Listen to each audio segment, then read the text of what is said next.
মধ্যপ্রাচ্যের চলমান সংঘাত এবার নতুন এক উদ্বেগ তৈরি করেছে। ইরান অভিযোগ করেছে সাম্প্রতিক সামরিক হামলার কারণে দেশটিতে ভয়াবহ পরিবেশগত সংকট তৈরি হয়েছে।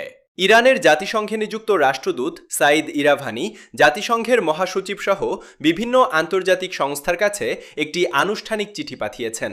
চিঠিতে বলা হয়েছে, ফেব্রুয়ারি 28 থেকে শুরু হওয়া যুক্তরাষ্ট্র ও ইসরায়েলের সামরিক হামলায় ইরানের বিভিন্ন স্থাপনায় বড় ধরনের বিস্ফোরণ ঘটেছে। বিশেষ করে তেহরান ও অন্যান্য শহরের জ্বালানি সংরক্ষণাগারে হামলার ফলে বিপুল পরিমাণ ক্ষতিকর রাসায়নিক পদার্থ বাতাসে ছড়িয়ে পড়েছে।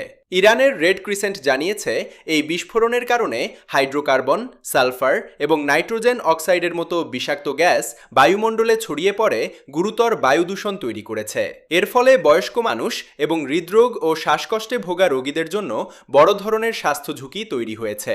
পরিস্থিতি আরও জটিল হয়ে ওঠে যখন তেহরান প্রদেশে বৃষ্টি হয়। এই বৃষ্টির মাধ্যমে দূষিত রাসায়নিক উপাদানগুলো মাটিতে ও পানিতে ছড়িয়ে পড়ার আশঙ্কা তৈরি হয়েছে।